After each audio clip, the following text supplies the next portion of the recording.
There is a dry riverbed on Mars where water once poured into a crater lake, dropping its sediment grain by grain into a broad fan you can still see from orbit today. The channels are carved, the deltas are layered, the clays and salts locked in the rock only form when liquid water sits and reacts for ages. Everything says a real river ran here for a very long time, and yet that same ground is now colder than an Earth winter, bone dry, wrapped in air too thin to breathe and far too thin to hold a single puddle. A whole planet's worth of rivers, lakes and weather simply stopped. Something took a living, flowing world and quietly switched it off. How do you lose an entire planet's water? If stories like this are the kind of thing you enjoy, consider tapping the like and subscribe button. It honestly helps this channel more than you know, and I appreciate it. Now, with all that said and done, get yourself comfortable. Let's begin.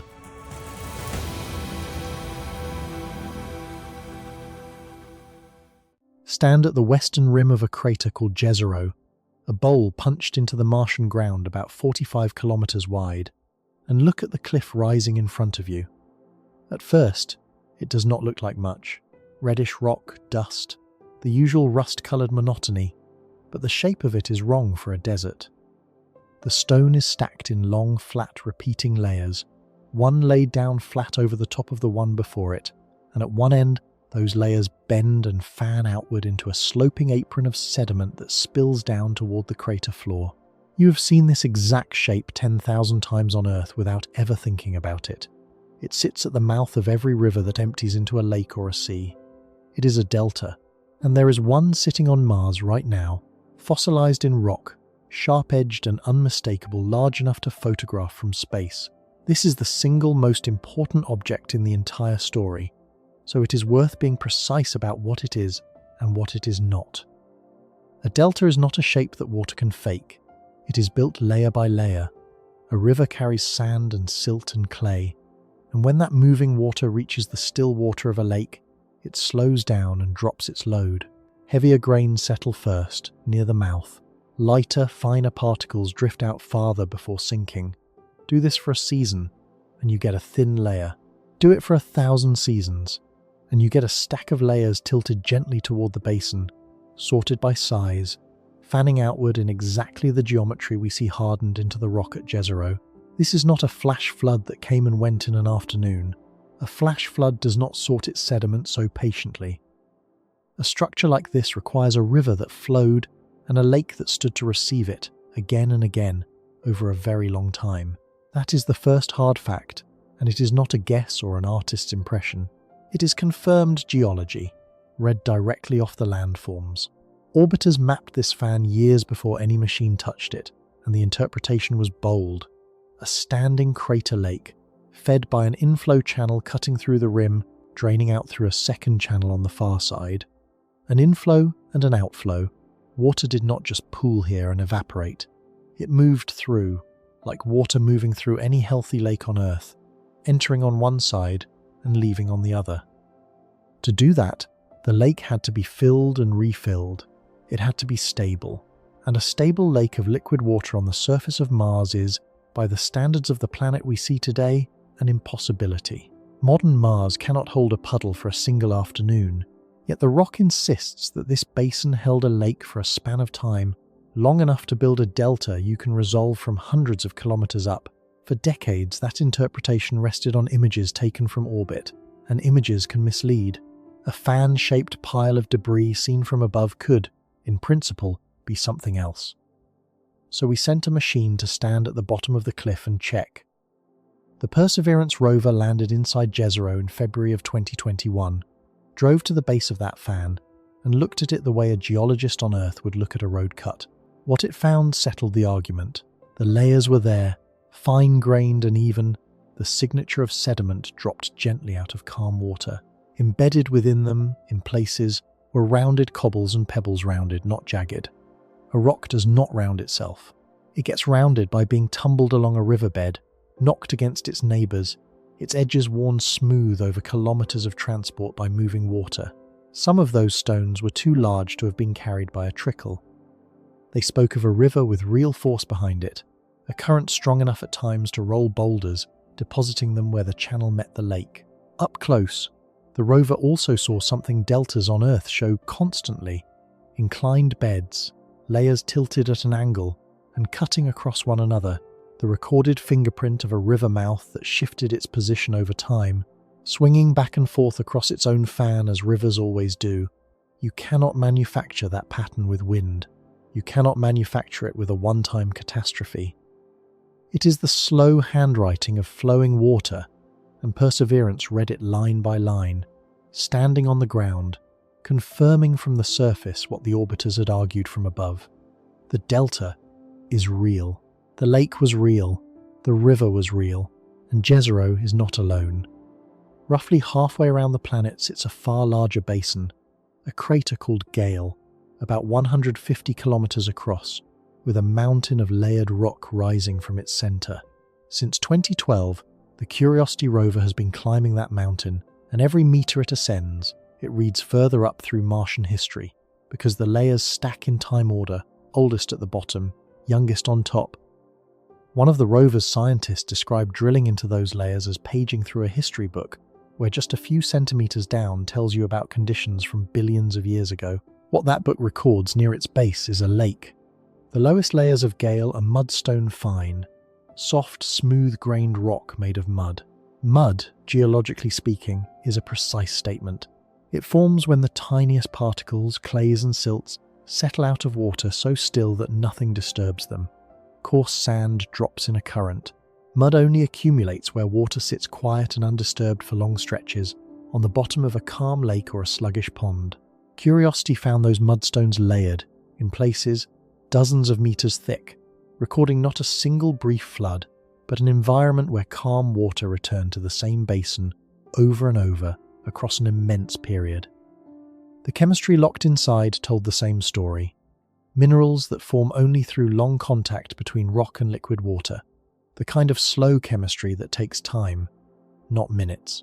The picture got more dramatic the higher Curiosity climbed. On the slopes of the central mountain, the rover drove through a channel where the rocks were not fine mud at all, but a jumble of huge boulders, some of them meters across, swept together and dumped in a chaotic pile. That is the signature of a megaflood. A sudden, violent release of an enormous volume of water, powerful enough to lift and carry stones the size of cars and pile them downstream. So Gale Crater alone records both extremes of a real water world. There were the long, patient centuries when a quiet lake laid down mud at the bottom of the basin, and there were the rare, ferocious days when torrents tore through and rearranged the landscape with brute force, calm and catastrophe. The full behavioral range of water on a living planet, both preserved in the same crater. But landforms and layering are only half the evidence, and arguably not even the strongest half. The strongest evidence is chemical, because chemistry remembers water in a way that shape alone cannot. When liquid water sits in contact with volcanic rock for long enough, it does not leave the rock unchanged. It attacks it, dissolves parts of it, and rebuilds the leftovers into entirely new minerals that physically incorporate water or water-derived molecules into their crystal structure. We call them hydrated minerals, and they are, in effect, fossils of water itself. Find them, and you are not inferring water from a suggestive shape. You are holding the chemical proof that water was present, in bulk, for a long time. Mars is covered in them. Across vast regions of the ancient southern highlands, orbiting spectrometers have detected clay minerals, the same family of water-altered minerals that make up the clays under your feet on Earth. Clays do not form dry. They are the end product of rock soaking in water, sometimes for thousands of years, the chemistry working slowly at moderate temperatures. Their presence across enormous stretches of the oldest Martian terrain is a planet-scale announcement that liquid water was not a local fluke confined to one lucky crater. It was widespread, and it lingered. Layered above many of those clays sit sulfate minerals, salts that crystallize out as water evaporates, the residue left behind when a briny lake or sea dries down. Clays beneath sulfates, the minerals sketch a trajectory, an early world wet enough to soak rock into clay, transitioning later toward a saltier, drying world where evaporating water left mineral crusts. The rocks are not just saying water was here, they are beginning to say how the water changed. And these are not isolated basins connected by nothing. If you pull back and look at the whole face of ancient Mars, the surface is scarred with channels. The old highlands are laced with branching, tree-like networks of valleys, tributaries feeding larger valleys, feeding larger ones still. The dendritic pattern that on Earth means one thing only: rainfall or snowmelt collecting across a landscape and running downhill, gathering into streams and rivers. Elsewhere, the planet is cut by enormous outflow channels, some of them hundreds of kilometers long and tens of kilometers wide, gouged by floods so vast they dwarf anything in human experience.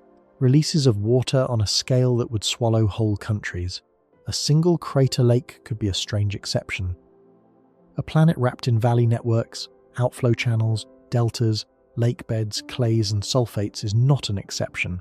It is a world that once had a working water cycle, water moving from surface to sky and back to surface, carving and depositing and altering rock everywhere it went.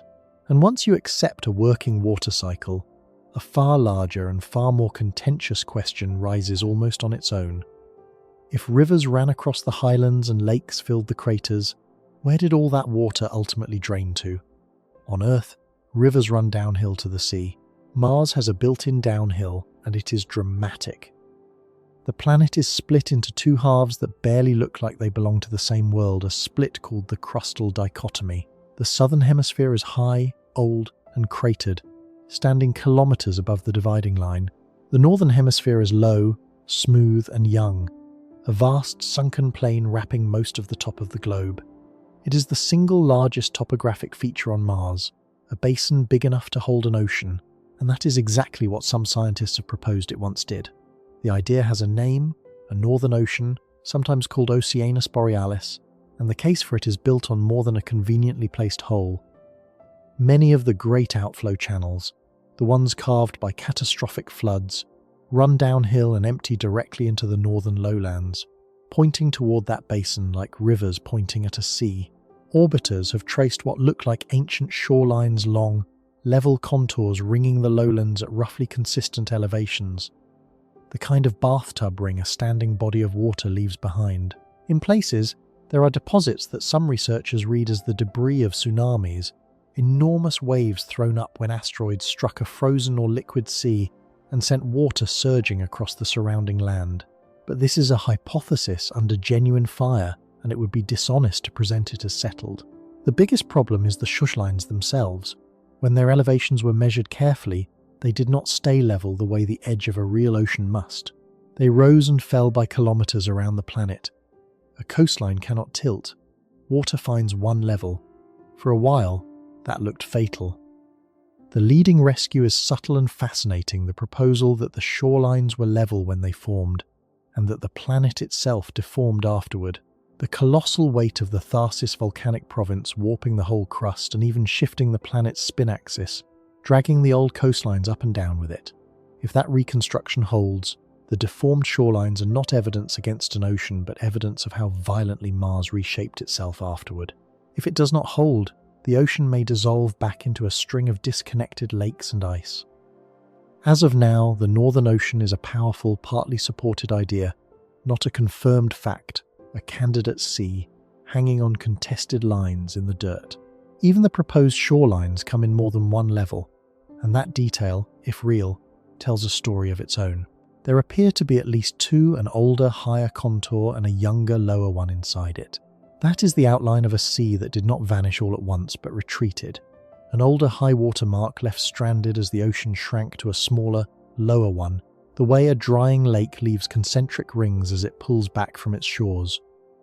If that reading is correct, the northern lowlands record not a single ocean but an ocean in decline, caught mid-retreat, which is the whole planet's story in miniature, written around the rim of one basin. Where did such a basin even come from? That too is unsettled. One leading idea holds that the northern lowlands are an impact scar, the result of a single colossal collision early in Martian history. A body perhaps the size of a small planet striking the northern hemisphere and excavating one of the largest impact basins in the solar system. Another holds that the dichotomy was carved from within, by the slow churning of the mantle thinning the crust on one side. The distinction matters for the water, because a basin gouged by a giant impact would have been there from almost the beginning, ready to catch whatever water the young planet produced. However it formed, the basin existed, it sat at the bottom of the planet's downhill, and the floods of the outflow channels ran into it. Something collected down there. The argument is only over how much and how long. There is a second, quieter debate folded inside the first, and it cuts to the heart of what kind of wet world Mars actually was.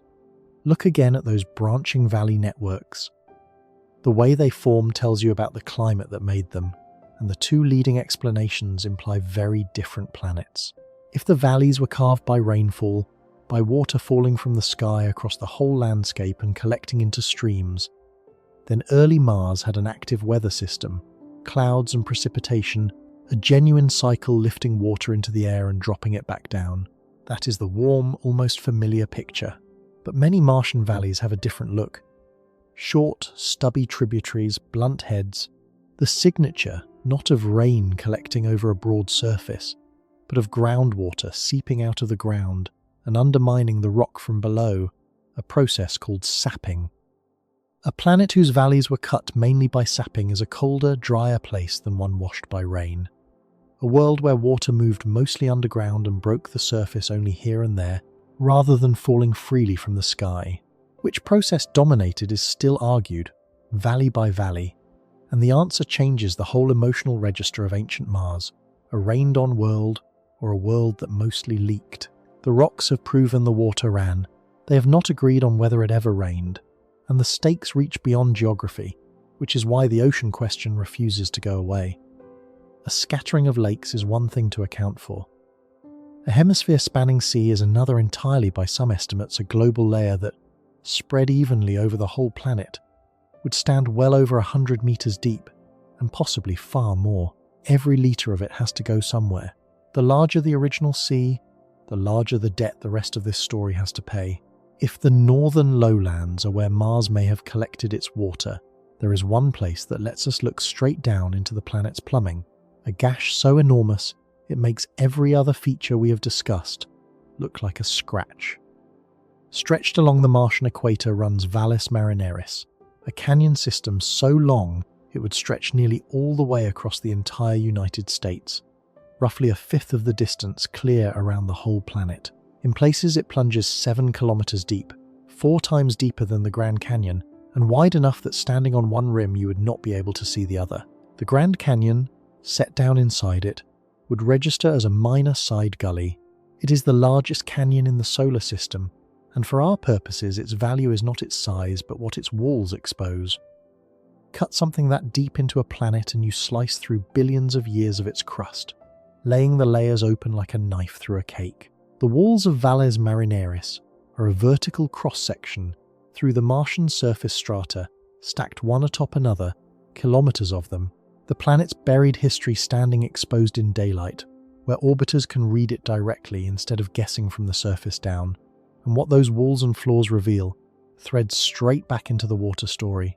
Within the canyon system, spectrometers have detected the same families of water-altered minerals we met across the highlands, clays, and especially thick deposits of sulfate salts, layered hundreds of meters deep in places. On the canyon floors sit broad mounds of finely layered material, and the leading interpretation of some of them is that they were laid down in standing water, the sediment of lakes that once pooled inside the canyon long after, or even because of, the chasm forming. Water did not just carve channels across the surface above, it got into this wound in the crust and left its chemistry on the walls. How the canyon itself formed opens a debate that ties cleanly back to the volcanoes, and it is genuinely unresolved. The dominant view is that Valles Marineris is fundamentally a tectonic feature, a rift, a place where the crust was pulled apart and dropped, and the force doing the pulling points straight at Tharsis, the volcanic bulge we discussed building eruption by eruption. As that colossal mass of volcanic rock piled up and pressed down, it stressed and stretched the crust around it, and Valles Marineris opens at the eastern edge of Tharsis like a crack radiating from the weight. So the same volcanism that may have built the early atmosphere may also have ripped this canyon open one process, 2 enormous consequences. But tectonics is likely not the whole story. The canyon shows signs of having been widened and reshaped afterward, and water is implicated in that reshaping. Some sections appear to have collapsed where subsurface ice or groundwater was removed, and the ground above sagged into the void. Others connect downhill to the great outflow channels, the canyon feeding the very floods that ran north toward the lowlands. The most honest summary is that Valles Marineris was probably torn open by the stresses of Tharsis, and then carved, collapsed, and decorated with mineral by water and ice over the ages that followed a tectonic wound that the planet's water then moved into and worked on. There is a quieter implication in those exposed walls, and it reaches forward to a theme this story will return to. The canyon is a natural drill core that nobody had to drill. Everywhere else, reaching rock that formed a kilometre down means digging, and Mars guards its depths. Here the planet has done the excavation itself, exposing kilometres of buried crust to open view. If there is hydrated mineral, buried ice, or chemical record locked at depth across Mars, Valles Marineris is the one place we can study a vertical slice of it, without putting a shovel in the ground, a window, kilometres tall, into everything the surface normally hides. The rivers wrote their story across the top of the planet. This canyon cuts down through the chapters underneath it. All of this, and this is the crucial framing, belongs to the deep past. These features are not forming today. They date overwhelmingly to the planet's first roughly billion years, more than 3.5 billion years ago, when Mars was young. The valley networks fall silent after that. The deltas stop building. The clays give way to the rust and dust of a drying world. So we are not looking at a wet Mars. We are looking at the embalmed record of one, a corpse of a water system so well preserved by the cold and the dryness that we can still trace the rivers channel by channel. The very emptiness that makes Mars look dead is what protected the evidence. On Earth, plate tectonics and rain and life would have erased a 3.5 billion year old delta long ago. On Mars, nothing came to wipe the page clean. The handwriting is still there, which brings us to the rock that has, in the last year, turned this from a story about water into something far more loaded. In July of 2024, Perseverance, working through a streambed-cut valley called Neretva Vallis, on the edge of Jezero, drilled into an arrowhead-shaped rock the team nicknamed Chayava Falls. The sample it extracted was named Sapphire Canyon, and when the analysis was published in September of 2025, NASA used a phrase chosen with enormous care, a potential biosignature. Here is what that rock contains, and here is exactly why every word matters. It sits in a setting carved by water flowing into the old lake habitable terrain, sediment that could trap and preserve chemistry. Within it, the rover's instruments found organic carbon, the carbon-based molecules that all known life is built from. They found a mineral mixture, including iron phosphate and iron sulfide, and a strange visual texture, small dark spots the team called poppy seeds, and larger pale spots ringed with dark borders they called leopard spots. On Earth, patterns like these can be produced by chemical reactions in which microbes harvest energy, the kind of reaction that leaves a telltale ring as one mineral is converted into another. The team reported they could find no strong ordinary non-biological explanation that comfortably accounted for everything they were seeing together. Now hold the excitement steady, because the science demands it. A potential biosignature is not a discovery of life. It is a feature that could have a biological origin but could also, conceivably, be produced by chemistry with no life involved at all, and the data in hand cannot yet tell the two apart. The reactions that made those leopard spots can, under some conditions, happen without anything alive. To actually settle the question, the rock has to come back to Earth, into laboratories with instruments far too large and too sensitive to fly on a rover, where isotopes and microscopic textures and organic molecules can be picked apart in ways no machine on Mars can manage. The Sapphire Canyon core is sealed in a tube on the Martian surface right now, waiting for a return mission that has not yet been built. So what we have is the strongest candidate signal yet recovered, and an honest, open question, not an answer. This is the moment to nail down a distinction that the rest of this story depends on completely, because people collapse these three ideas constantly, and it ruins the reasoning. There is evidence of water, there is evidence of habitability, and there is evidence of life. They are not the same, and the strength of the case drops sharply as you move from one to the next. The evidence of water is overwhelming and confirmed the deltas, the lake beds, the mudstones, the clays, the channels. There is essentially no serious doubt that liquid water moved across early Mars. The evidence of habitability is strong, and growing the same sites show the right chemistry, the right minerals, the energy sources and building blocks that life as we understand it would need. A habitable environment is one where life could have survived if it were there. But habitable does not mean inhabited. Conditions can be perfect for living things, and none may ever have arrived. The evidence of life itself remains, as of today, a single, carefully worded phrase: potential, candidate, unconfirmed, hanging on a rock we have not yet brought home. Water, then habitability, then life. The rocks have proven the first, are building a powerful case for the second, and have only whispered about the third. And yet even the part that is fully proven, the water, drags an enormous problem into the room, a problem so large it forces the entire rest of this investigation. Because the rocks have told us beyond reasonable dispute that rivers ran and lakes stood on the surface of Mars for a very long time. They have not told us how that was possible. They cannot. A delta records that water flowed. It does not record the air pressure or the temperature that let it flow. And those conditions are precisely the ones modern Mars cannot supply.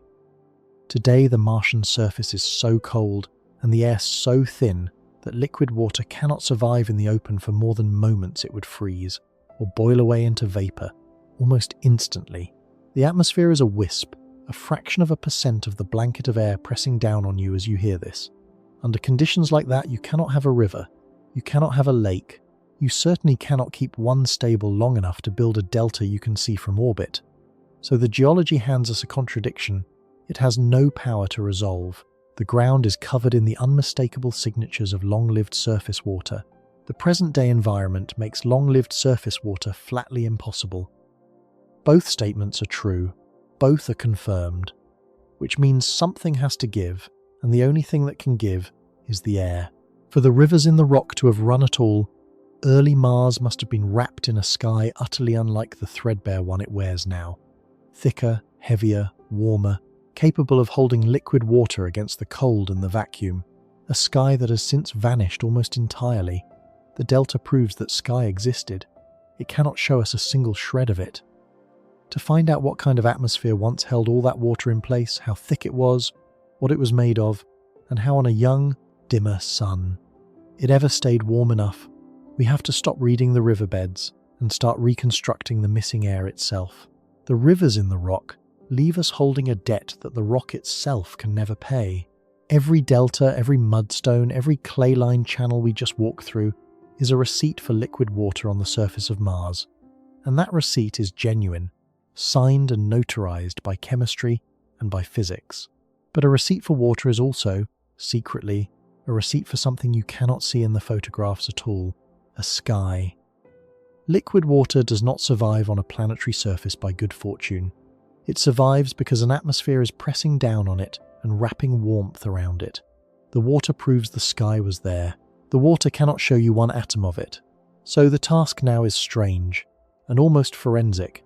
We have to reconstruct a vanished atmosphere, its thickness, its ingredients, its temperature, using nothing but the marks it left on the ground before it disappeared. We are detectives standing over the outline of a body that is no longer in the room, reasoning backward to the shape of the thing that is gone. Start with why today's Mars cannot do what the ancient rocks demand.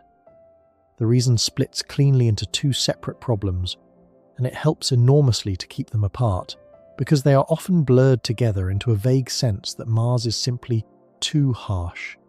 The first problem is pressure. The second problem is temperature. A world can solve one and still fail the other, and Mars, as it stands now, fails both. Pressure first, because it is the one most people never think about. Whether water can exist as a liquid at all depends not only on how hot it is, but on how hard the air is squeezing it. Drop the pressure low enough, and liquid water stops being possible at any temperature. It can only exist as ice or as vapor, skipping the liquid state entirely, the way dry ice on Earth turns straight from solid to gas, without ever melting into a puddle. There is a precise threshold for water, a combination of low pressure and low temperature called the triple point, below which the liquid phase simply ceases to be an option. The atmosphere of Mars today hovers right around that threshold, and in most places it sits below it. The average surface pressure is roughly 6/1000ths of what you are feeling right now, less than 1% of Earth's atmosphere. Under a blanket that thin, an exposed cup of water does not sit there politely. It freezes and boils at the same time, the surface flashing into vapor while the rest turns to ice, the liquid state crushed out of existence from both directions.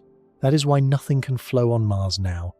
It is not merely that the planet is cold, it is that the air is too thin to permit a liquid to be a liquid at all. Then comes the temperature problem, layered on top. The average surface temperature on Mars is around -60 degrees Celsius, far below freezing across most of the planet for most of the year. Even if you somehow thicken the air enough to allow liquid water, the cold alone would lock that water into ice across nearly the whole globe. So modern Mars fails twice over. It is too thin to let water be liquid, and too cold to let water stay liquid even if it could.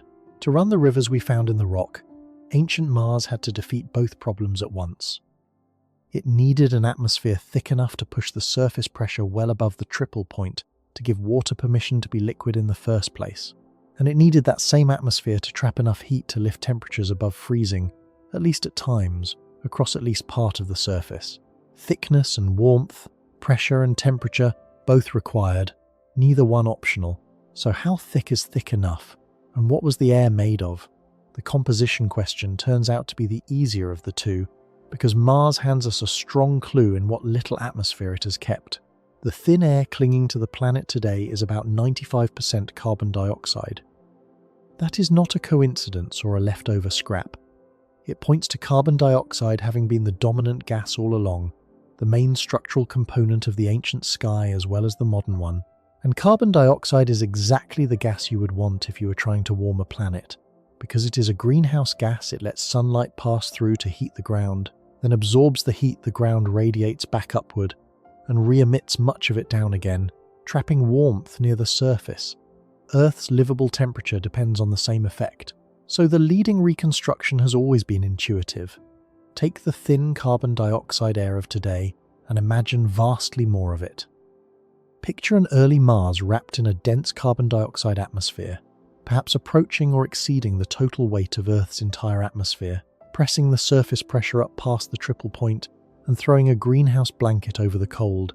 For a long time, that was the clean, simple story. Mars was warm and wet because Mars was once buried under a thick carbon dioxide sky.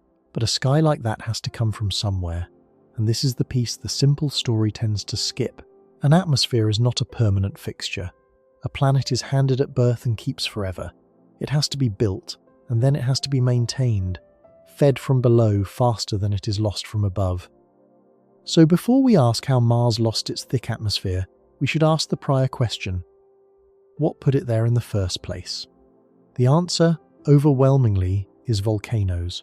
Mars is home to the largest volcanoes in the solar system, and for a long stretch of its youth they may have been the planet's defining activity. They cluster mostly in a single enormous region called Tharsis, a volcanic bulge so vast it spans thousands of kilometers and rises kilometers above the surrounding terrain, heavy enough, as we just saw, to possibly have warped the entire crust. Rising from it stands Olympus Mons, a shield volcano roughly 22 kilometers tall, about 2.5 times the height of Mount Everest, and wide enough at its base to cover a small country. These were not quick eruptions. They were built up over hundreds of millions of years, even billions, by lava welling up again and again from the hot interior of a young, energetic planet. And every eruption did more than pile up rock. Volcanoes are gas factories. When molten rock rises from a planet's interior and erupts, it carries dissolved gases with it and releases them into the air, and the gases it releases are exactly the ones this story needs. Chief among them is carbon dioxide, the structural gas of the whole greenhouse argument. Alongside it comes water vapor, feeding the very water cycle the rocks we read recorded, and with both comes sulfur dioxide, another gas with greenhouse potential, a young Mars studded with active volcanoes. Tharsis growing eruption by eruption was a planet continuously exhaling carbon dioxide and water and sulfur into its own sky. By some estimates, the outgassing from Tharsis alone could have supplied a thick carbon dioxide atmosphere and the equivalent of a substantial global layer of water, enough, in principle, to help fill the very basins we have been arguing about.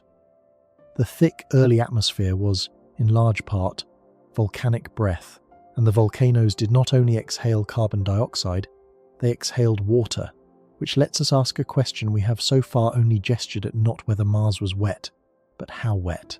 How much water did the planet actually start with? Remarkably, the surviving water carries a way to estimate its own loss total through the same heavy hydrogen fingerprint we will lean on later for a different purpose. Recall that ordinary water is built from light hydrogen, while a small fraction is built from heavy hydrogen, deuterium, and that when water escapes to space, the light kind leaves preferentially, so the water left behind grows steadily enriched in the heavy kind. Measure how top-heavy with deuterium the present-day Martian water has become, and you can run the enrichment backward, like reading how far a candle has burned to estimate how tall it once stood. The more enriched the leftover, the more water must have been lost to produce that enrichment, and the more the planet must have held to begin with. Run that calculation and the numbers are large, though the range is wide and the assumptions matter. The reconstructions point to an early Mars that held water in genuine planetary quantities commonly expressed as a global equivalent layer. The depth water would reach if you took all of it and spread it evenly over the entire surface. The estimates for the original endowment span from something like a layer over 100 meters deep at the conservative end, up through several hundred meters, and at the high end, past the point where you are no longer describing scattered lakes but enough water to fill the northern basin we argued over earlier and supply a sea. The spread is honest uncertainty, not vagueness. The answer depends on exactly how much of the enrichment came from escape to space versus other processes, and on how much water was hidden in the crust without ever joining the cycle, and those are precisely the quantities still in dispute. But every credible version of the calculation agrees on the headline. Mars did not begin with a damp surface and a few puddles. It began with a substantial fraction of an ocean's worth of water, an endowment large enough that the rivers and lakes and possible sea of the rock record are not a surprise but a requirement. The planet started rich in water. The whole rest of this story is the accounting of how it spent that fortune, what flew off into space, what sank into the crust, and what, against the odds, it still holds.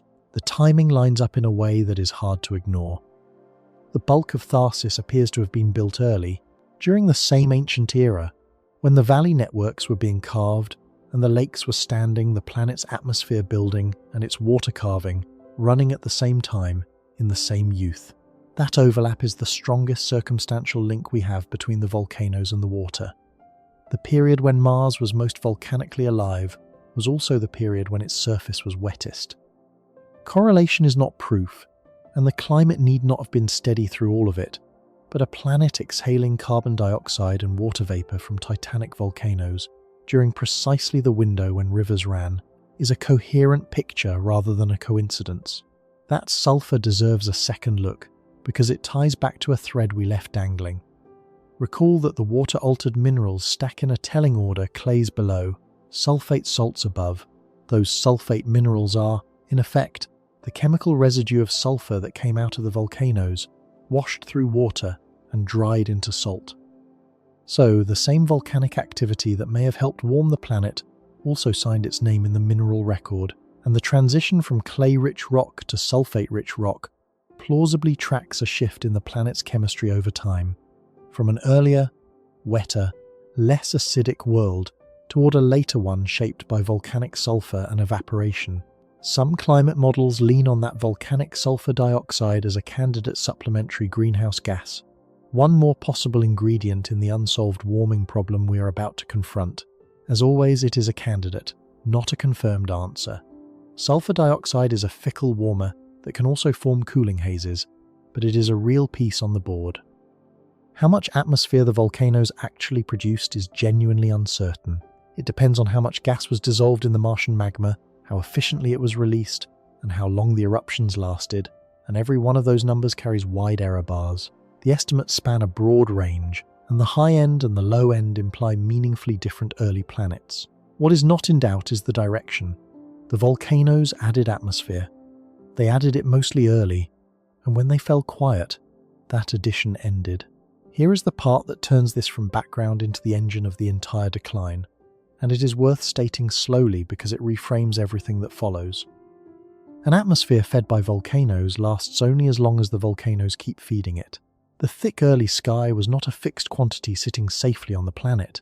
It was a balance, a flow in from below against a flow out from above. As long as Mars was volcanically vigorous, the supply could keep pace with the loss, replacing from the interior what the sun and the solar wind stripped from the top. But Mars is small, and small planets cool quickly. As the interior lost its heat, the volcanoes slowed. The great eruptions grew rarer, then rarer still, then all but ceased. And the moment the resupply faltered, the balance tipped. The losses we will catalogue next did not need to accelerate to win. They only needed to keep going while the replenishment died away. The atmosphere did not just have to be destroyed, it had to stop being rebuilt, and a cooling planet quietly stopped rebuilding it. So the question of how early Mars stayed warm is haunted from the start by a clock. Whatever kept it warm had to work not once but continuously, against a sun that was dim and a volcanic supply that was, even then, beginning to fade. But a thick carbon dioxide sky, if it ever existed, raises an immediate and nagging question, one that haunted Mars science for years and became known, almost as a running embarrassment, as the missing carbonate problem. The logic is unavoidable. If early Mars truly held a dense carbon dioxide atmosphere, and that atmosphere sat in contact with liquid water and rock for hundreds of millions of years, then chemistry guarantees a consequence. Carbon dioxide dissolves into water, forming a weak acid. That acidic water reacts with rock, and the product of that reaction is a specific family of minerals called carbonates, the same kind of rock that makes up limestone and chalk on Earth, the planet's way of taking carbon out of the air and filing it into stone. A wet world under a thick carbon dioxide sky should manufacture carbonate rock on a massive scale. It is not optional, it is what that chemistry does. So Mars, if the simple story were right, should be carpeted in carbonate, vast deposits of it locked into the crust, holding the ghost of that ancient atmosphere in mineral form. For years, we could not find it. Orbiting spacecraft scanned the surface with spectrometers tuned to detect carbonate from above, and they came back nearly empty-handed. Small patches turned up here and there, often tied to volcanic processes rather than a great atmospheric drawdown, but nothing remotely close to the colossal quantities the thick atmosphere theory predicted. This was a genuine crisis for the story.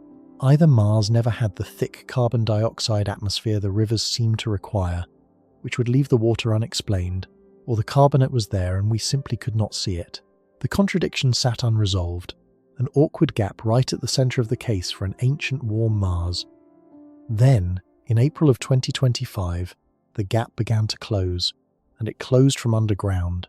The Curiosity rover, grinding its way up the layered mountain inside Gale crater, had drilled into a set of rocks rich in sulfate salts, a unit that records a drier, later chapter of the crater's history.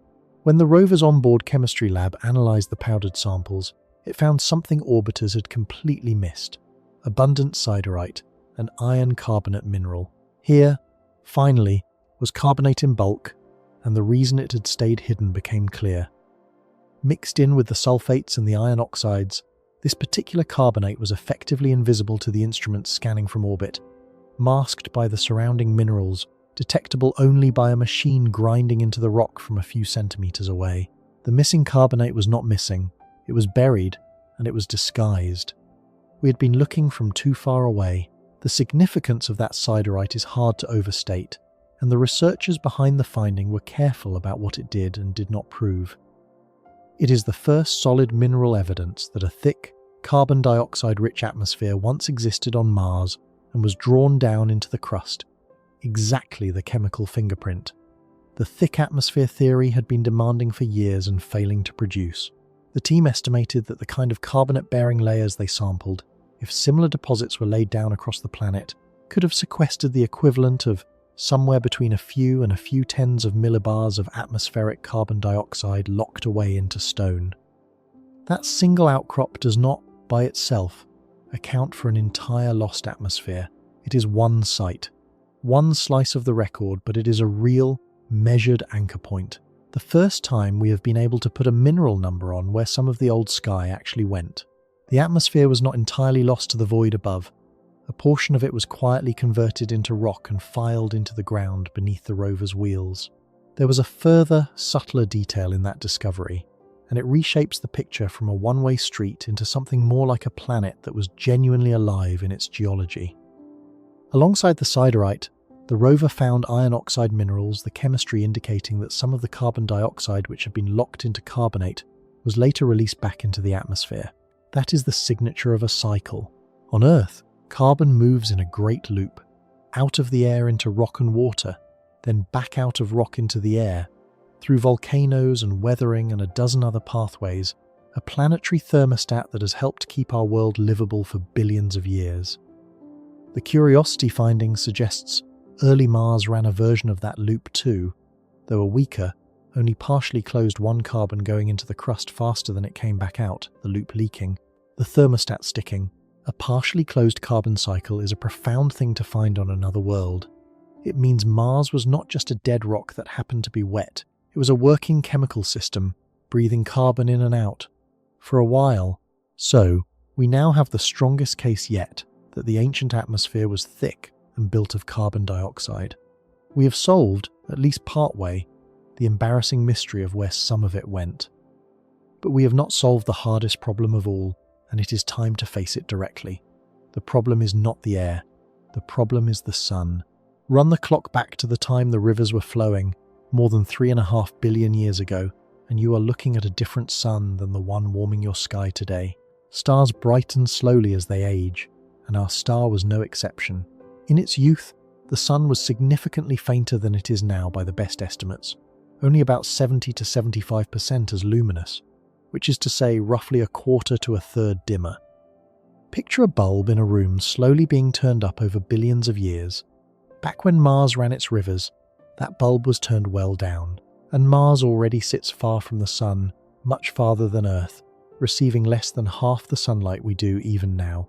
So at the very moment the geology insists Mars was warm enough for flowing water and standing lakes, the sun was delivering even less heat to that distant, frigid world than it manages today. By the cold arithmetic of sunlight alone, early Mars should have been a deep frozen wasteland, more thoroughly locked in ice than the Mars we see now, not a planet of rivers and deltas, but a glittering ball of frost. This is the faint young sun problem, and it is not unique to Mars. Earth faced the same paradox. Under that same dimmer early sun, our own planet should arguably have frozen solid, yet the geological record shows liquid water and even life on the young Earth. We resolved Earth's version mainly through a thicker early greenhouse and a working carbon cycle that kept the thermostat steady. But Mars is the harder case by far, because Mars is so much colder to begin with, sitting so much farther out in the dark and the cold. The hill it has to climb to reach the freezing point is far steeper, and the sun helping it climb was dimmer. This is the central, stubborn difficulty that every reconstruction of ancient Mars has to confront, and it is the reason the warm, wet, simple story has fractured into something more uncertain and more interesting. We can prove the water was there. We struggle, genuinely struggle, to explain how the planet ever got warm enough to allow it. The obvious patch, just add more carbon dioxide, turns out not to be enough on its own. And this is where the science moves from confirmed fact into the realm of competing models. A distinction worth marking clearly. That early Mars was wet is confirmed. That its atmosphere was thick and carbon dioxide rich is now strongly supported by the siderite. But exactly how that atmosphere produced enough warmth to thaw the planet is not settled. It is an open question with several rival answers, and honesty requires saying so plainly. The trouble with leaning on carbon dioxide alone is that the gas has limits as a heater. Pile on enough of it and, counterintuitively, it can start working against you in the cold conditions of early Mars. A very thick carbon dioxide atmosphere would tend to form high clouds and even condense, and there are ceilings on how much warming it can deliver before the returns diminish. Detailed climate models that try to warm early Mars with carbon dioxide and water vapor alone tend to fall short. leaving the surface stubbornly below freezing no matter how thick the air is made. The headline gas, by itself, cannot close the gap, so the leading hypotheses all reach for something extra, a supplementary greenhouse ingredient to bridge the distance between what carbon dioxide can do and what the rivers require. One prominent idea adds hydrogen to the mix. On its own, hydrogen is a poor greenhouse gas, but when hydrogen molecules collide with carbon dioxide molecules in a dense atmosphere, the pair can absorb infrared heat far more effectively than either would alone, a kind of chemical teamwork that climate scientists call collision-induced absorption. A young, volcanically active Mars belching hydrogen and other gases into a thick carbon dioxide sky might, in some models, generate just enough extra warming to nudge the surface above freezing. Other models reach for methane, or for the warming effects of certain high clouds, or for sulfur gases from volcanic eruptions. None of these has been confirmed by direct evidence. They are candidate solutions, plausible mechanisms that the models can invoke to make the numbers work, each with its own strengths and weaknesses, none yet crowned as the answer. The faint young sun problem at Mars remains. In the honest assessment of the field, unsolved a problem we can describe precisely and cannot yet fully crack. And there is a second school of thought that takes the difficulty seriously by questioning the premise itself, by asking whether Mars was ever continuously warm and wet at all. Perhaps, this view argues, we have been imagining the wrong kind of climate. Instead of a steadily temperate world with rivers running year-round under a balmy sky, early Mars may have been fundamentally cold most of the time, frozen for long stretches punctuated by episodes of warming, during which the ice thawed, the water ran, the deltas built a little more, and then the cold clamped down again. The warming pulses might have come from volcanic outbursts, pumping gases and heat into the atmosphere, or from the impacts of large asteroids, each of which could temporarily heat the surface and release water before conditions relapsed into deep freeze. In this picture, those early rivers are not the steady pulse of a warm planet but a series of thaws, brief windows of liquid water snatched between long winters that lasted ages. This reframing matters enormously, and it deserves to be stated carefully, because it pulls the story away from a sentimental temptation that has to be resisted. It is tempting to narrate ancient Mars as a kind of second Earth, a blue, gentle, rain-soaked twin world that tragically died. The evidence does not support that romance, and good science refuses it. Even the layered chemistry of the rocks pushes back. Recall from earlier that the clays sit beneath the sulfates, the wetter chapter, giving way to a saltier, drying one, the record itself sketching a world in transition rather than a stable paradise. The careful, modern reading of early Mars is more austere and, in its way, more haunting. It is a world that may never have been warm in the way a summer afternoon on Earth is warm. It may have been a cold planet that occasionally, episodically, crossed the threshold into liquid water habitable in genuine windows, capable of supporting standing lakes and flowing rivers for stretches long enough to leave the record we read, but not a temperate garden. The point is not that Mars was Earth. The point is that Mars achieved, by whatever combination of thick air and supplementary warming, an episodic thaw, the one thing that matters. It crossed the line into liquid water, and it held there long enough, often enough, to make a delta. Whether it did so continuously or in pulses, whether the warming gas was hydrogen or methane or something we have not yet named, these remain open, and we should hold them open rather than pretend to a certainty we do not have. What is not open, what stands firm beneath all the uncertainty, is the conclusion the whole reconstruction points to. To run the rivers we proved at the start, early Mars must have possessed an atmosphere profoundly different from the wisp it wears today. Thicker, heavier, dominated by carbon dioxide, pushing surface pressure above the triple point, and warmed by some greenhouse mechanism powerful enough to overcome both the planet's distance and a dimmer young sun. That atmosphere is no longer a guess propped up by suggestive landforms. It is now anchored by mineral evidence pulled out of the ground. The siderite, the carbonate, the chemical residue of a carbon dioxide sky that was partly drawn down into stone. The atmosphere was real. It was thick. It was, for a time, doing its job, and that is precisely what makes everything that follows so disturbing. We have now reconstructed the missing sky. We have shown it had to be substantial, and we have found the first hard traces of where some of it went. But drawn down into carbonate rock accounts for only a fraction of an entire vanished atmosphere, a few tens of millibars filed into stone, against a sky that may have weighed in at a full bar or more. The arithmetic does not balance. Most of that thick early atmosphere did not turn to rock in the ground. It went somewhere else, somewhere the siderite cannot explain. A planet does not simply misplace a sky. Something stripped that air away, peeled it off the top, thinned it relentlessly, dropped the pressure below the line where water can be liquid and left the surface to freeze and dry. To find out what did that, and why Mars could not hold on to the atmosphere it so clearly once had, we have to stop reconstructing the sky and start hunting the machinery that destroyed it. The air did not leave Mars in a single afternoon, and it did not leave for a single reason. This is the part of the story where the simple version, the one you have almost certainly heard, in which the magnetic field switched off, the atmosphere blew away, and that was the end of it, falls apart the moment it touches the evidence. What actually happened was slower, stranger, and far less tidy than that. It was a planet gradually losing its grip on its own sky through several different processes working at once, each of them grinding away over spans of time so vast that the word gradual barely does them justice. To understand the loss, we have to take the machinery apart piece by piece. And the first piece is buried, quite literally, in the rock beneath the rover's wheels. Run a magnetometer over the oldest terrain of the Southern Highlands, and the instrument twitches. The rock down there is magnetized, not uniformly but in long banded stripes of alternating magnetic direction, frozen into the crust like the grain in a plank of wood. This was one of the great surprises of early Mars exploration, picked up by an orbiter in the late 1990s and refined by the magnetometer aboard MAVEN years later.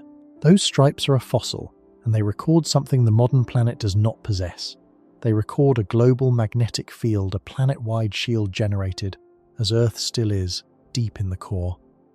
Here is how a field like that is born, and why its corpse ends up written into stone. In the heart of a young rocky planet sits a core of molten metal, mostly iron, churning with heat, as that liquid metal moves rising, sinking, swirling. As the planet rotates and slowly cools, it drags electric currents along with it, and moving electric currents generate magnetism. This self-sustaining engine is called a dynamo, and as long as the core stays hot enough and fluid enough to keep churning, the dynamo keeps running, wrapping the entire planet in a magnetic field that reaches far out into space. When new rock forms at the surface and cools lava hardening, say the magnetic minerals inside it lock into alignment with whatever field is present at that moment, freezing a snapshot of the field into the rock forever. The magnetized stripes in the Martian highlands are exactly that, snapshots, taken billions of years ago, of a global field that was switched on while the oldest crust was hardening. Mars, in its youth, ran a dynamo. It had a shield, and then it lost it. The dynamo shut down, the core engine stalling as the small planet cooled faster than a larger world would, and the global field faded away to nothing. The crustal stripes survive only in the most ancient terrain, the rock that hardened while the field was still on.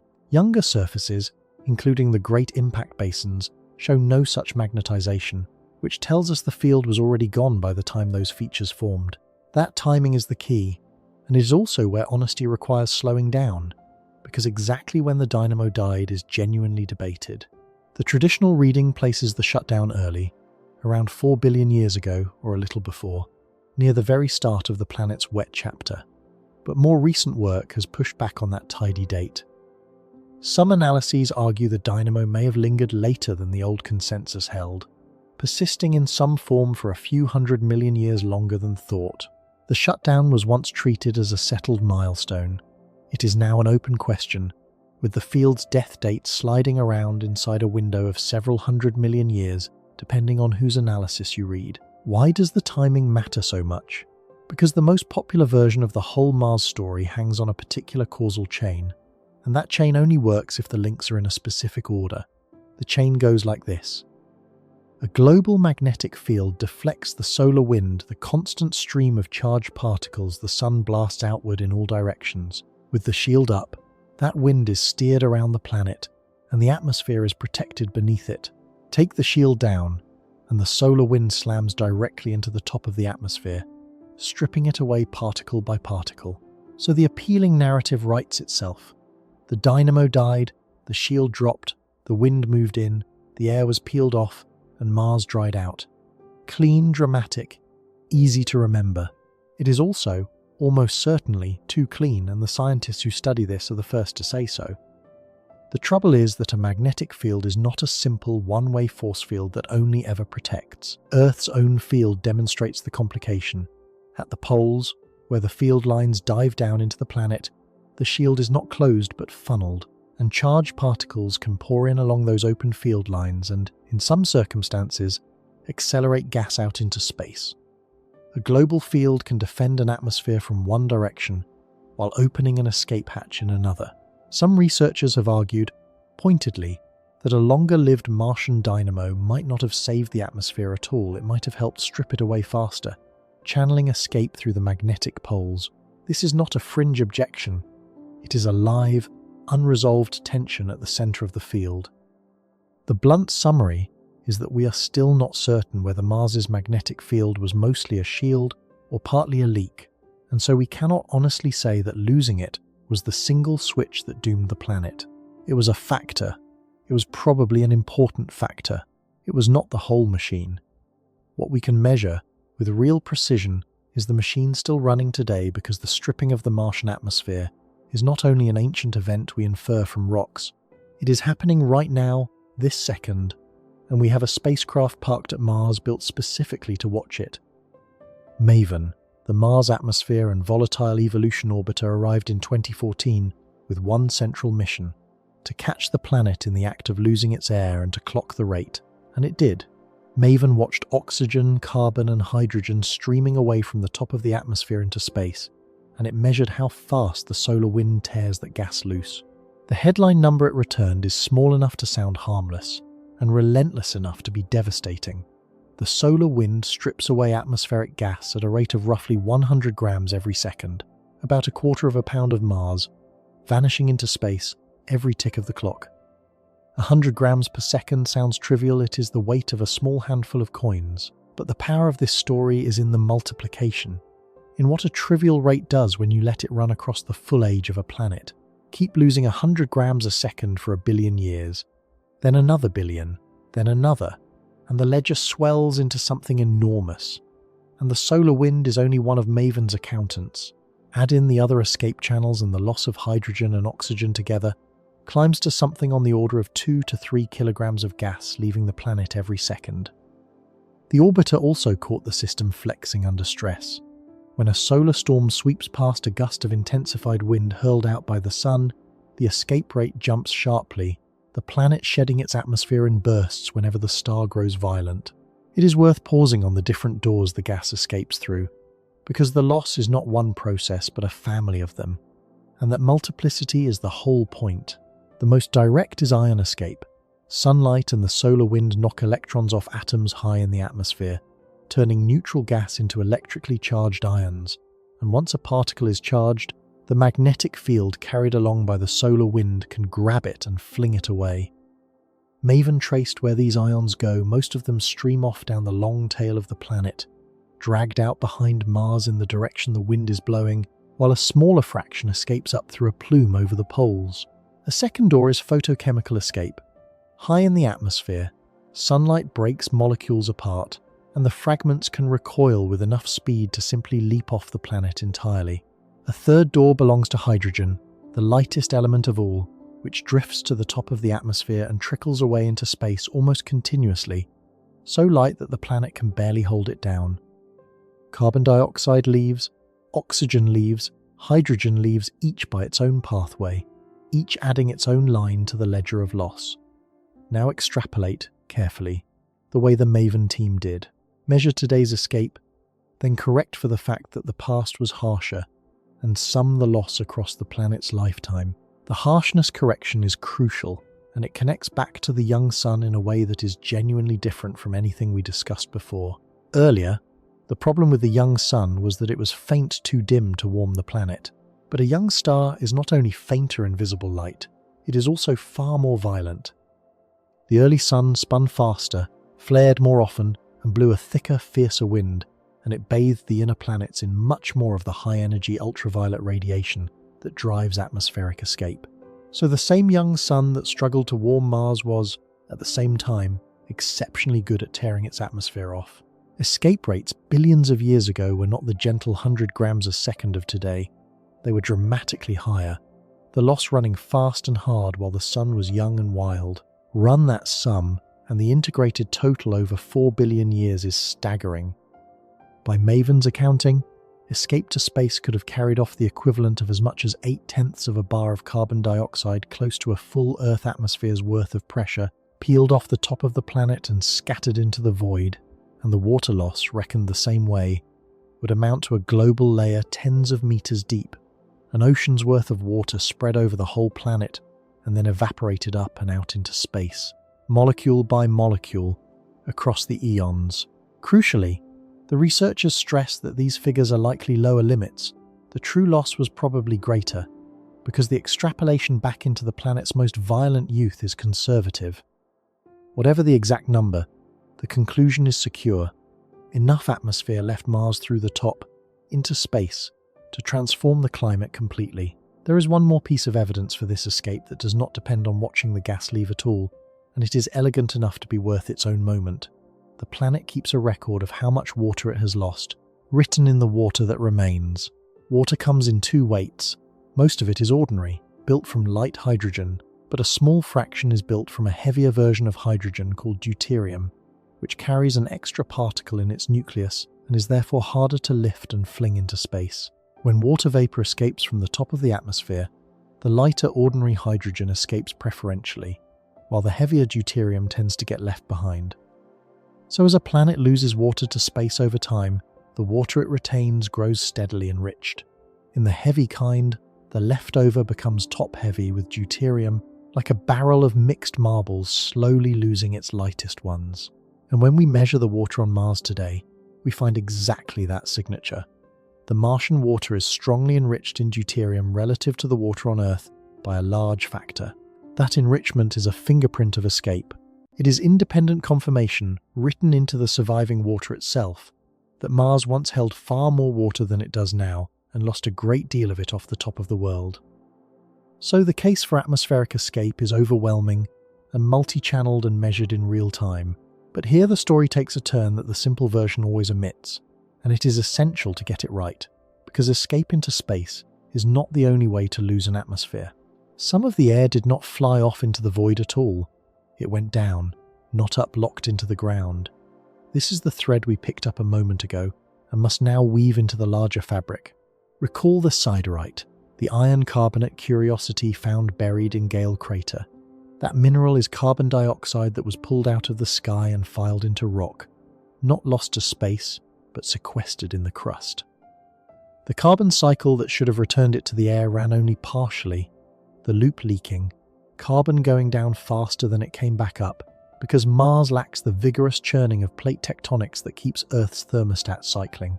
A meaningful slice of the lost atmosphere did not escape the planet. It was buried by it. Water did the same thing. Beyond the water that escaped to space recorded in the deuterium enrichment, a great deal of water was chemically captured by the rock itself, bound into the structure of hydrated minerals, the clays and other water-bearing minerals we met earlier on. Those minerals do not just prove water was present, they are, in a real sense, where some of the water went. It got built into the crust, locked into mineral lattices, taken out of circulation not by escaping the planet but by becoming part of the stone. Estimates from the deuterium ratios and the mineral record suggest that a very large fraction of Mars's original water, by some accounts the majority of it, may have ended up trapped in the crust rather than lost to space. The sky and the sea did not simply blow away. A portion of each was swallowed by the ground. And there is at least one more accountant to add to the ledger, operating mostly in the planet's chaotic youth: impacts. The early solar system was a shooting gallery, and Mars was pummeled by asteroids and comets large and small. A sufficiently large impact does more than dig a crater.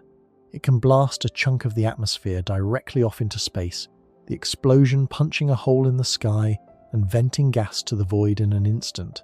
During the era of heavy bombardment, when the giant impact basins were being carved, this impact erosion may have stripped away a substantial share of the early atmosphere in a series of violent, episodic blows, a different mechanism entirely from the slow grind of the solar wind, working on a much faster and more brutal timescale. Underlying every one of these processes is a quiet structural fact that made Mars vulnerable in a way Earth never was. The planet is small. Mars is barely more than half the diameter of Earth, with a surface gravity only about 38% of our own. A weaker grip means a lower escape velocity gas needs far less of a push to break free of Mars than to break free of Earth. The same small size is why the core cooled quickly and the dynamo stalled in the first place. Mars was, from birth, a planet that could neither hold its atmosphere down as firmly nor protect it as long as a larger world. It was playing the game of planetary survival with a weaker hand, and over billions of years the weakness compounded. The point lands hardest by comparison. Earth feels the same solar wind Mars does, yet keeps its air partly behind a still-running magnetic shield, but mostly because Earth's stronger gravity grips its atmosphere too tightly for the wind to strip away much. Venus has no global magnetic field at all, no more shielded than Mars, and still wears a crushingly thick atmosphere, because its gravity, nearly Earth's, holds the gas down regardless. Mars fell between them unshielded like Venus, but small and weak-gripped, with neither defense. It is not that Mars was uniquely unlucky, it simply lacked every advantage its neighbours used to survive. This is the truth that the tidy one-cause story erases, and it is worth stating as plainly as possible. There was no single moment of death. There was no switch. The magnetic field faded on a timeline we still argue about, through a process that may have protected the atmosphere or partly betrayed it. The solar wind stripped the air from the top, fast in the violent youth, slow in the quiet present, never stopping. Sunlight broke molecules apart and flung the pieces away. Hydrogen trickled off continuously. Impacts blasted gas to space in sudden blows. Carbon dioxide was buried as carbonate. Water was locked into clay. The sun helped warm the planet and helped destroy it. Every one of these processes was real. Every one is supported by evidence, and not one of them, by itself, can carry the whole weight of explaining how a world of rivers became a frozen desert. It was all of them, braided together, operating across truly immense spans of hundreds of millions and then billions of years. Mars was not murdered. It declined. But notice what the ledger does when you finally try to balance it, because this is where all of it has quietly been leading. We have now tallied the ways Mars lost its atmosphere and its water, escape to space, measured by MAVEN and confirmed by the deuterium fingerprint, burial in carbonate rock, capture in hydrated minerals, blasting by impacts. Add up everything that escaped off the top of the planet, and it is enormous, but it is not everything. The deuterium ratio says a lot of water escaped, but it also implies a lot of water did not, because the planet still holds the enriched remainder. The siderite accounts for some of the carbon, but only a fraction of a whole vanished atmosphere. When you total the columns, the gas that flew to space, the gas that turned to stone, there is a remainder that neither column fully explains. A great deal of Martian water, in particular, did not leave the planet and did not simply vanish. It went somewhere, and it may be there still. The arithmetic of the lost world does not close with escape alone, which means the most important question is no longer how Mars lost its surface. We have answered that, in all its tangled, multi-part honesty. The question now is colder and more specific, and it points underground. If the water did not all fly away, then where, on Mars, is the rest of it hiding right now? The ledger we just tallied refuses to balance, and that imbalance is the most hopeful thing in this entire story. We tallied the escape, the gas peeled off by the solar wind, the carbon buried as stone, the molecules flung into space by sunlight and impacts, and the column was vast, but it was not the whole sum. The deuterium fingerprint that proves Mars lost an ocean's worth of water to space also proves, by the same logic, that it kept some, because the enriched remainder is still here to be measured. The siderite that explains where some of the carbon went explains only a slice of it. When you total the columns, there is a remainder the escape cannot account for, and that remainder is not a rounding error. It is, potentially, a great deal of water still on the planet. somewhere we have not yet fully looked. What remains is the hunt for that remainder, the surviving inventory of the old wet world, and what the whole long decline finally means. And only now, with the evidence laid out, can we step back and reflect. Start with the water that never even tried to leave, the part we can see from orbit, frozen at the poles. Mars wears 2 ice caps, one at each pole, and they are not the thin seasonal frost they might appear. The seasonal layer is carbon dioxide ice, dry ice that freezes out of the atmosphere in winter and sublimes away in summer, the planet breathing a portion of its thin air in and out with the seasons. But beneath that comes the permanent cap, and the permanent cap, especially in the north, is water ice, kilometers thick, stacked in fine layers that record cycles of climate the way tree rings record years. The northern polar cap alone holds an enormous volume of frozen water, enough, if you melted it and spread it evenly over the whole planet, to cover Mars in a global layer of water meters deep. The old world's water did not all flee. A substantial fraction of it is sitting in plain sight, locked white and solid at the top and bottom of the globe, waiting out the cold. And the ice does not stop at the poles.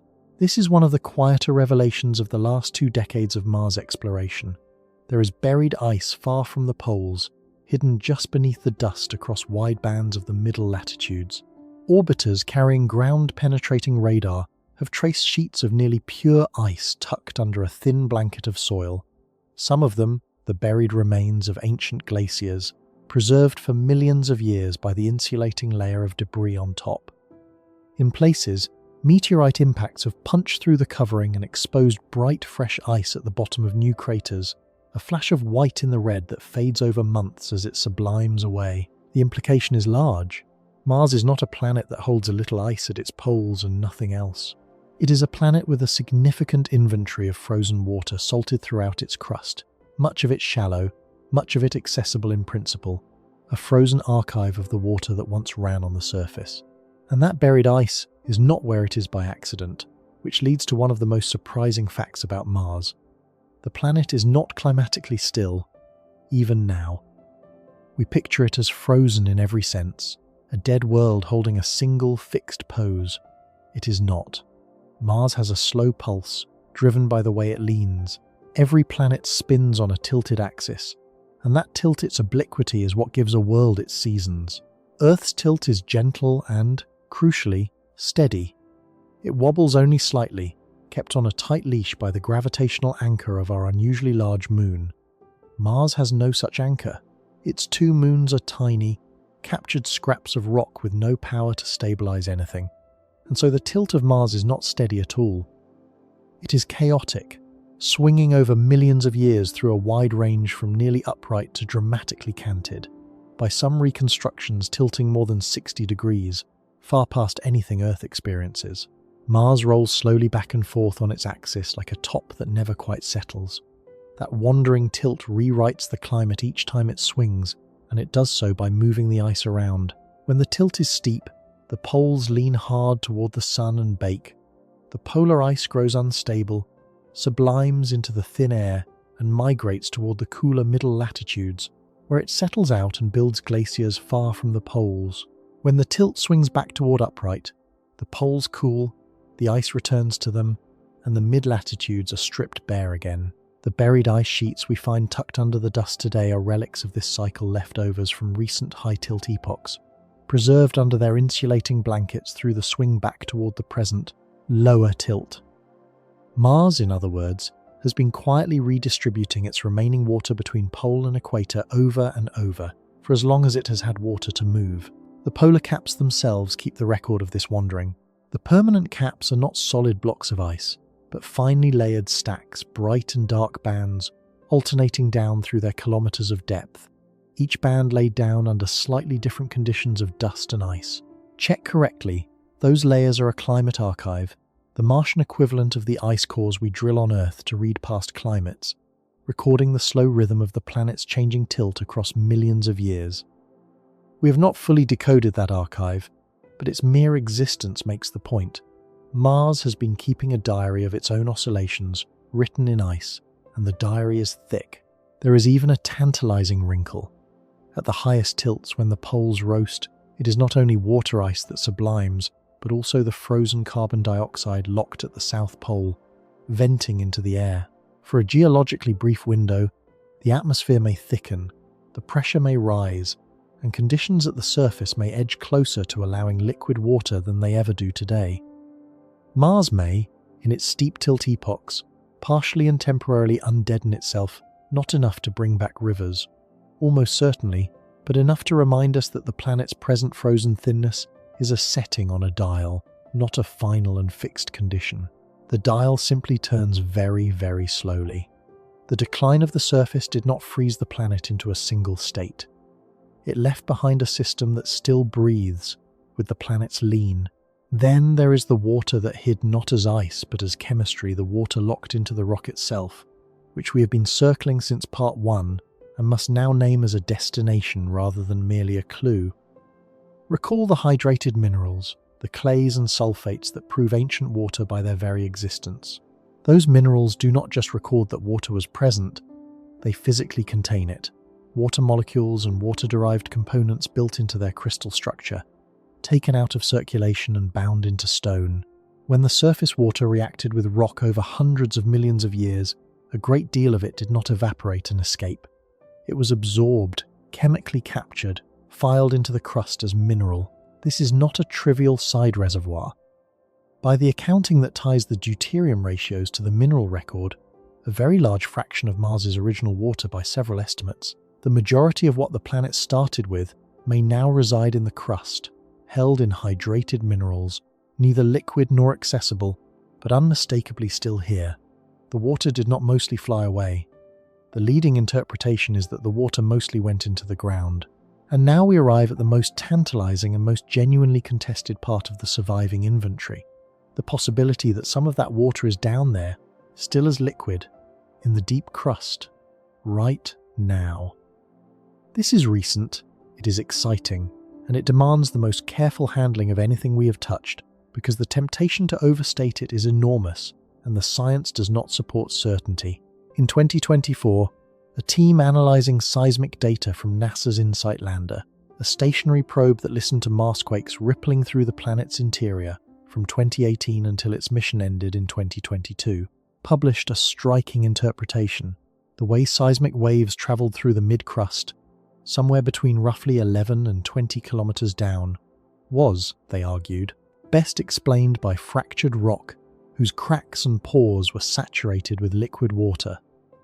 Down at those depths, the interior is warm enough that water would not freeze, and the pressure is right for it to persist as a liquid filling the spaces in the rock. The headline that followed was spectacular.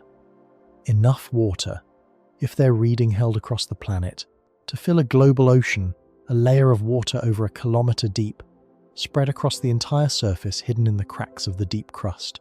Hold that headline at arm's length, because the very next thing that happened is the part the spectacular versions leave out. The interpretation was promptly and publicly challenged.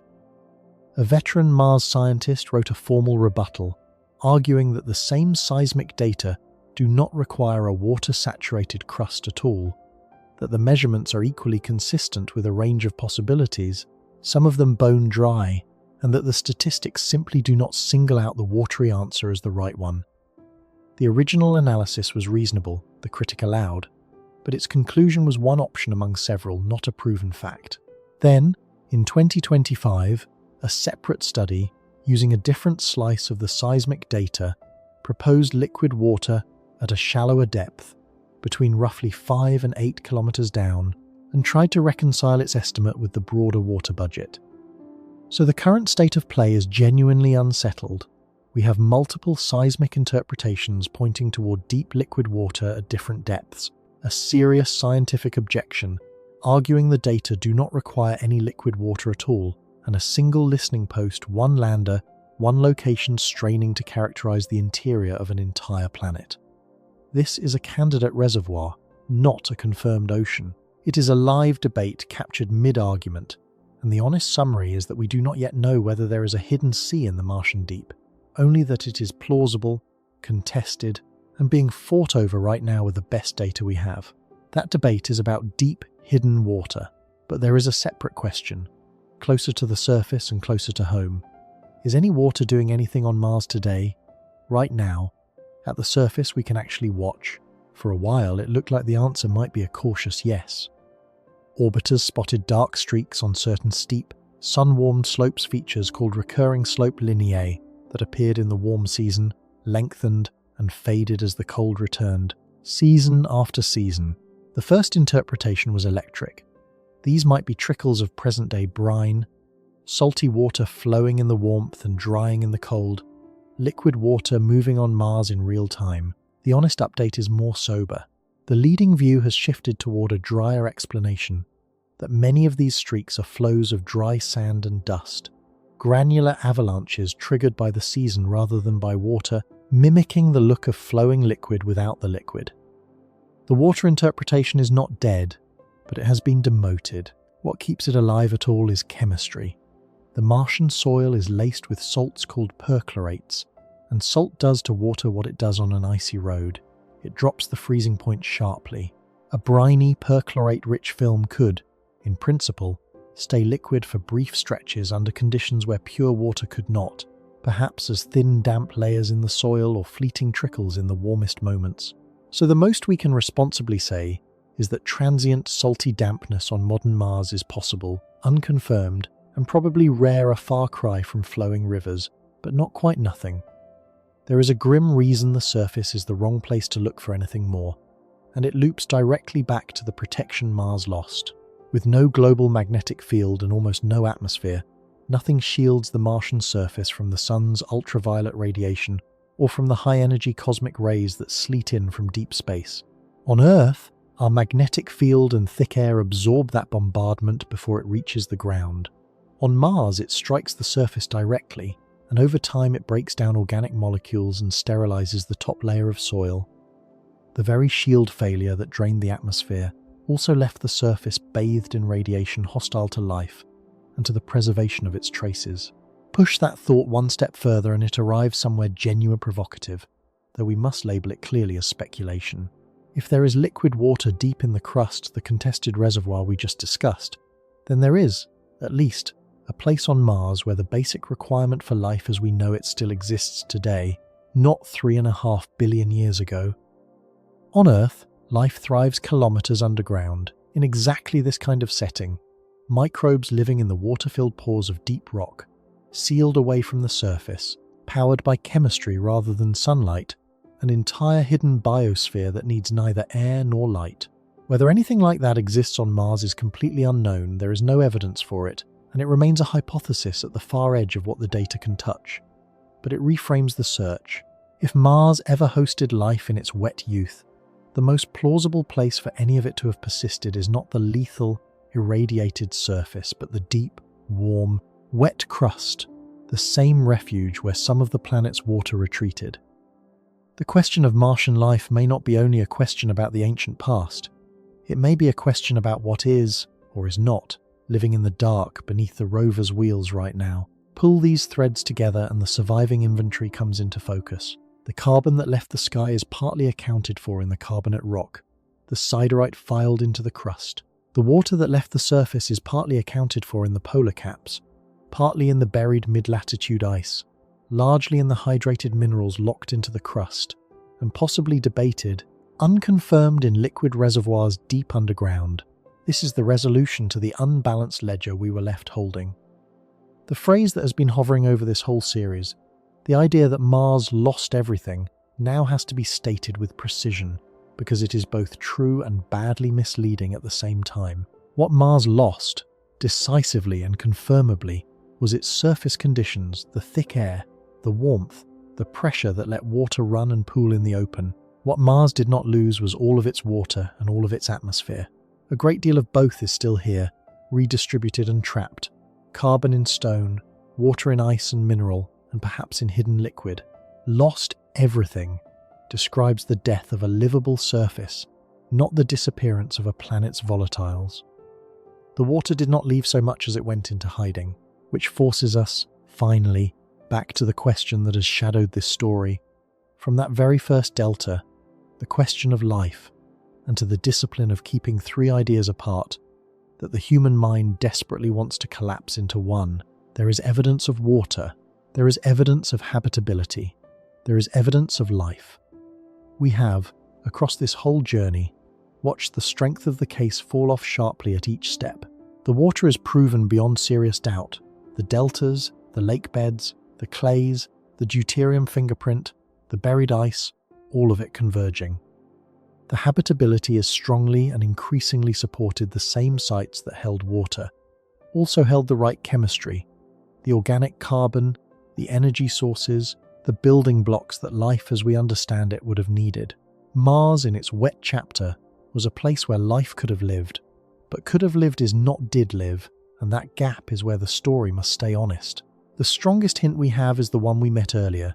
The rock called Chayava Falls, the sample named Sapphire Canyon, drilled by Perseverance in 2024, and announced in 2025 as a potential biosignature organic carbon, reaction front textures, the leopard spots that on Earth can be made by microbes harvesting energy, and no easy non-biological explanation that accounts for all of it at once.